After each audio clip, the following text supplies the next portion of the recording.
Bible अध्ययन श्रृंखला के अंदर आपका हार्दिक स्वागत है।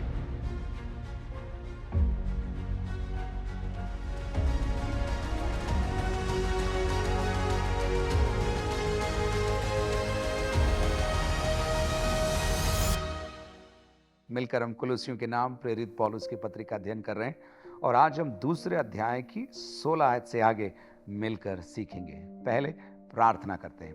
परमपिता परमेश्वर, हम आपका धन्यवाद देते हैं, आपके इस महान प्रबंध के लिए हम आपका धन्यवाद देते हैं, कलवरी के प्रेम के लिए हम धन्यवाद देते हैं, कलवरी के चमत्कार के लिए प्रभु हम आपका धन्यवाद देते हैं। आज आपके वचन से आप हमसे बात करिए, हमें सिखाइए और हमें तैयार करिए। प्रभु यीशु मसीह के नाम से मांगते हैं, आमीन। कुलुस्सियों की पत्री दूसरा अध्याय उसकी 16 आयत। इसलिए खाने पीने या पर्व या नए चांद या शब्द के विषय में तुम्हारा कोई फैसला न करे, कोई फैसला न करे। 8 आयत के अंदर उसने कहा था, तत्व ज्ञान और व्यर्थ धोखे के द्वारा कोई तुम्हें शिकार न बना ले। अब 16 आयत में वो मानो दूसरी बात कह रहा है, खाने पीने या पर्व या नए चांद या शब्द के विषय में तुम्हारा कोई फैसला ना करे, तुम पर कोई न्याय ना करे। इन गैर यहूदी नई कलीसिया को पौलुस सिखा रहा है कि भ्रमणकारी यहूदी शिक्षकों के चक्कर में मत आना। वे खाने पीने के विषय में तुम पर लगाम लगाना चाहते हैं, तुम्हें नई नई बातें सिखाना चाहते हैं। ये बात हमको रोमियो की पत्री के अंदर भी मिलती है। रोमियो की पत्री 14वां अध्याय देखिए, उसकी दूसरी आयत। एक को विश्वास है कि सब कुछ खाना उचित है, परंतु जो विश्वास में निर्बल है वह साग पात ही खाता है। खाने वाला न खाने वाले को तुच्छ न जाने और न खाने वाला खाने वाले पर दोष न लगाए। तो खाने पीने को लेकर तुम्हारे मध्य में वाद विवाद न होने पाए, पौलुस उन्हें समझा रहा है। इसलिए खाने पीने या पर्वों को लेकर और नए चांद को लेकर यहूदियों के बीच में प्रथाएं और परंपराएं थी। पौलुस कह रहा है, तुम्हारे लिए इनकी जरूरत नहीं है, तुम्हें उन्हें मानने की जरूरत नहीं है। तो खाने पीने या पर्व या नए चांद या शब्द के विषय में यहां यह स्पष्ट हो रहा है कि ये जो गलत शिक्षा फैलाने वाले लोग यहूदी हैं, क्योंकि वे शब्द के बारे में जोर दे रहे हैं, शब्द के बारे में सिखा रहे हैं। पौलुस कह रहा है, शब्द की जरूरत तुम्हें नहीं है, कोई तुम्हारे विषय में इस बात को लेकर न्याय न करने पाए। 14 अध्याय के अंदर ही, रोमी की पत्री के 14 अध्याय के 10वीं आयत में भी यही बात वहां भी लिखी है। तू अपने भाई पर क्यों दोष लगाता है, या तू फिर क्यों अपने भाई को तुच्छ जानता है। हम सब के सब परमेश्वर के न्याय सिंहासन के सामने खड़े होंगे। पौलुस कह रहा है, अभी दोष मत लगाओ, अभी न्याय मत करो। न्याय तो एक दिन होगा जब आप और हम सब सिंहासन के सामने खड़े होंगे। इसलिए खाने पीने या पर्व या नए चांद या शब्द के विषय में तुम्हारा कोई फैसला न करे, क्योंकि ये सब आने वाली बातों की छाया है, पर मूल वस्तुएं मसीह की है। ये सारी बातें छाया है। इब्रानियों की पत्री 10वें अध्याय के अंदर आप इस छाया के बारे में पढ़ते हैं। इब्रानी 10 का 1 देखिए।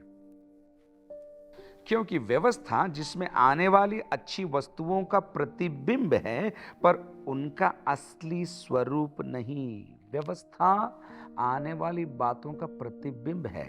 पौलुस वही बात यहां कह रहा है। देखिए, क्योंकि ये सब आने वाली बातों की छाया है, पर मूल बात किसमें है?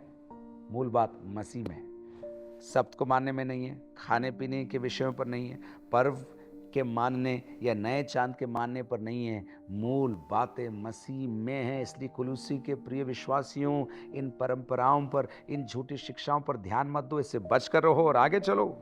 18, कोई मनुष्य आत्महीनता। अब इन गलत शिक्षाओं की व्याख्या पौलुस दे रहा है। कोई मनुष्य आत्महीनता और स्वर्गदूतों की पूजा करा के तुम्हें दौड़ के प्रतिफल से वंचित ना करे। आत्महीनता क्या है?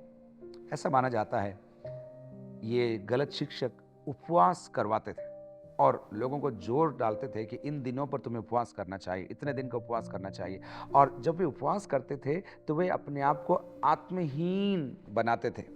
आपको भजन 35 की एक आयत में देता हूं तो आपको सच्चाई समझ में आएगी। भजन 35 के 13 में देखिए क्या लिखा है। भजन 35 का 13,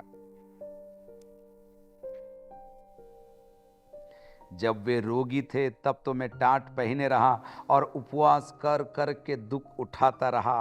उपवास कर कर के दुख उठाता रहा।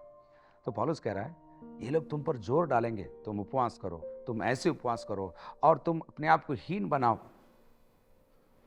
दीनता के विषय में तो अगले अध्याय में पौलुस कहेगा दीनता तो जरूरी है, मसीह विश्वासी को दीन होना जरूरी है, नम्र होना जरूरी है, लेकिन जबरदस्ती आत्महीन होकर दिखावा और छल करने के विरुद्ध में पौलुस, यही बात पौलुस यहां कह रहा है। कोई मनुष्य तुम्हें आत्महीनता और स्वर्गदूतों की पूजा करा के, प्रभु यीशु मसीह की शिक्षा है, लेकिन इसके बीच में यहूदी लोग आकर सिखा रहे थे कि स्वर्गदूत भी हैं, ऐसे प्राणी हैं जो अधिकार रखते हैं, प्रधानताएं हैं, स्वर्गीय स्थानों में हैं, उनकी भी आराधना करनी चाहिए। पौलुस कह रहा है बिल्कुल गलत। कोई मनुष्य आत्महीनता और स्वर्गदूतों की पूजा करा के तुम्हें दौड़ के प्रतिफल से, मसीही दौड़ के प्रतिफल से वंचित न करे, वंचित न करे। तीन बातें, तुम्हारा शिकार न करे, दूसरा तुम्हारा न्याय न करे, और तीसरा यहां लिखा है तुम्हें प्रतिफल से वंचित न करे। कहां लिखा है? दूसरे अध्याय की 8 आयत में तुम्हारा शिकार न करे इन गलत शिक्षाओं के द्वारा। फिर दूसरे अध्याय के ही 16वीं आयत में लिखा है इन गलत शिक्षाओं के द्वारा तुम्हारा कोई न्याय न करे, और अब 18वीं आयत में लिखा है तुम्हें प्रतिफल से वंचित न कर दे। ऐसा मनुष्य देखी हुई बातों में लगा रहता है और अपनी शारीरिक समझ पर व्यर्थ फूलता है। ऐसे लोग आज भी आपको मिलेंगे। थोड़ा बहुत ज्ञान मिल गया, बस उसको लेकर ऐसा ऐसा सिखाते हैं मानो वही सब कुछ है। लेकिन यहाँ लिखा है ऐसे लोग जो आत्महीनता, स्वर्गदूतों की पूजा, खाने पीने, पर्व, चांद, सबत के बारे में जोर देते हैं, उनके लिए पौलुस कह रहा है वे लोग मनुष्य की देखी हुई बातों में लगे रहते हैं और अपने शारीरिक, अपनी समझ के आधार पर, अपनी ताकत के आधार पर घमंड में बने रहते हैं, घमंड से भरे रहते हैं। 19, और उस शिरोमणि को पकड़े नहीं रहता जिससे सारी देह जोड़ों और पट्टों के द्वारा पालन पोषण पाकर हरेक के साथ गठकर परमेश्वर की ओर से बढ़ती जाती है। पौलुस कह रहा है ऐसा व्यक्ति जो ये गलत शिक्षाओं को देता है वो शिरोमणि से जुड़ा हुआ नहीं है। शिरोमणि कौन है? प्रभु यीशु मसीह। वो शिरोमणि को पकड़े नहीं रहता, और जब वो पकड़े नहीं रहता तो वो अपने ही मनमानी करता है और अपने ही घमंड में वो फूलता रहता है। उस शिरोमणि को पकड़े नहीं रहता जिससे, अब पौलुस बयान कर रहा है शिरोमणि कौन है? प्रभु यीशु मसीह। शिरोमणि के द्वारा देह जोड़ों और पट्टों के द्वारा पालन पोषण पाकर, मसीही देह एक दूसरे के द्वारा, लेकिन सबसे बढ़कर मसीह के द्वारा पालन पोषण पाते। इसलिए आराधना में जाना बहुत ज़रूरी है, आराधना करना बहुत ज़रूरी है। केवल रविवार को ही नहीं, जब भी लोग मिले, आपस में आप मिलोगे, आपको जीवन मिलेगा, आपके अंदर जान आएगा, आपकी थकान दूर होगी, आपकी बीमारियां दूर होगी, आपका तनाव दूर होगा। प्रभु की आत्मा आपको संगति में इसलिए लेकर निरंतर जाना चाहती है। और उस शिरोमणि को पकड़े नहीं रहता जिससे सारी देह जोड़ों और पट्टों के द्वारा पालन पोषण पाकर एक साथ गठकर, देखिए अब एक और शब्द, परमेश्वर की ओर से बढ़ती जाती है। गुणात्मक तरीके से भी बढ़ती जाती है और संख्यात्मक तरीके से भी बढ़ती जाती है। पौलुस क्या कह रहा है? खाने पीने के बारे में, पर्वों के बारे में, नए चांद के बारे में, सब के बारे में कोई तुम्हारा फैसला ना करने पाए, क्योंकि ये सारी वस्तुएं छाया है, मूल वस्तु कौन है? प्रभु यीशु मसीह है। और फिर आत्महीनता, स्वर्गदूतों की पूजा करा के कोई तुम्हें प्रतिफल से वंचित ना कर दे, इसका भी तुम्हें ध्यान रखना है, क्योंकि ऐसे लोग शिरोमणि को पकड़े नहीं रहते, परंतु अपनी ही परंपराओं में, अपनी ही योजनाओं में, अपने ही मन के विचारों में वे फूलते रहते हैं और सोचते हैं हमने बहुत अच्छा कर लिया। पौलुस कह रहा है नहीं, ऐसा नहीं। 20, जबकि तुम मसीह के साथ संसार की आदि शिक्षा की ओर से मर गए हो। 6 आयत में हमने देखा था जब तुमने यीशु को प्रभु करके ग्रहण कर लिया तो तुम संसार की आदि शिक्षा की बातों के लिए मर से गए हो।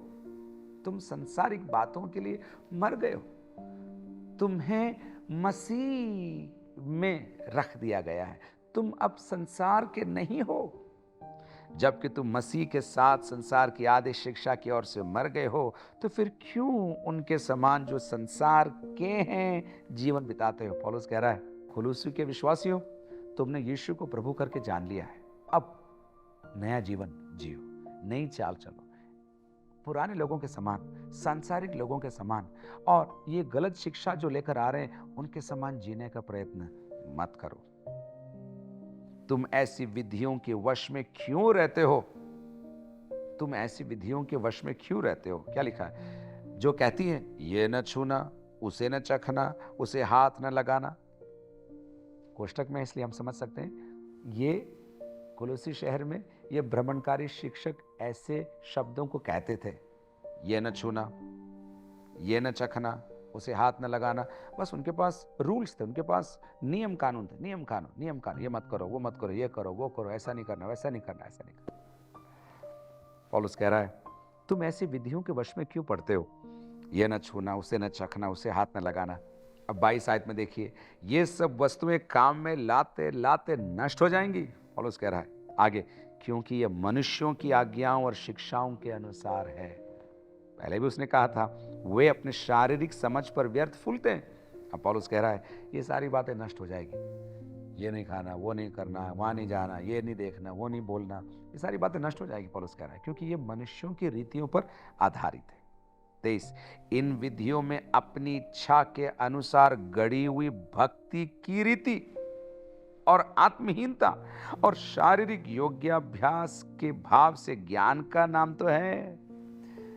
ये शिक्षक ज्ञान है हमारे पास बोलते थे और ये कहते थे ऐसा करो, अनुशासन में रहो, ये मत खाओ, वहां मत जाओ, ये मत छुओ, इस पर्व को मानो, ये करो, वो करो। और उस कह रहा है इनमें ज्ञान तो है, लेकिन ये सब उनकी खुद की इच्छा के अनुसार मन गढ़ंत बातें। इन विधियों में अपनी इच्छा के अनुसार गढ़ी हुई भक्ति की रीति, भक्ति नहीं है, भक्ति की रीति है। और आत्महीनता, शारीरिक योगाभ्यास मतलब अनुशासन, हम कंट्रोल करेंगे, हम अपने आप को पवित्र रखेंगे, हम ऐसा करेंगे, हम आज भी ऐसे लोग मिलते हैं। पौलुस उन्हें भी और हमें भी कह रहा है ऐसे लोगों से दूर रहो। हम नहीं, प्रभु हम में इन कामों को करवाएगा।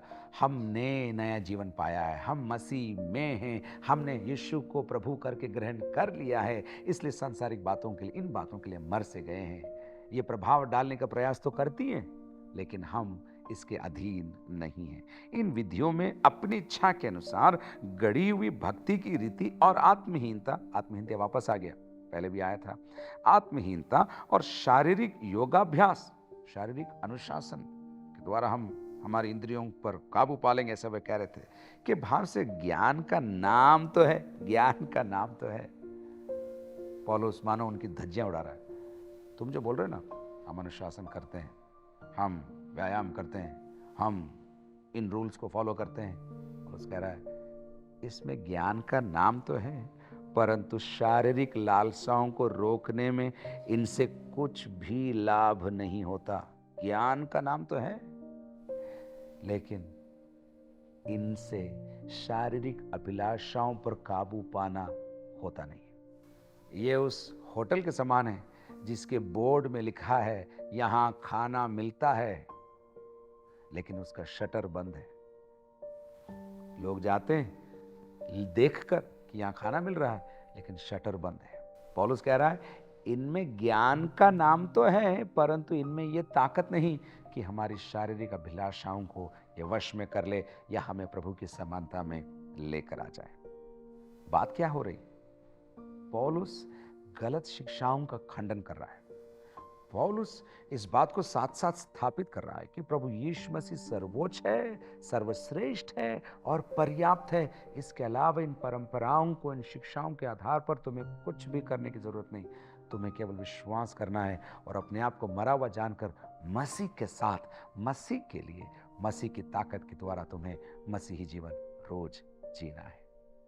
आप कैसे चल रहे हैं मुझे नहीं मालूम, लेकिन आज मैं आपको आमंत्रित करता हूं, परंपराओं के आधार पर नहीं, जो सुना, जो देखा उसके आधार पर नहीं, इस वचन के सच्चाई पर अपने दैनिक जीवन को जीना शुरू करिए। प्रभु आपको बहुत बहुत आशीष दे।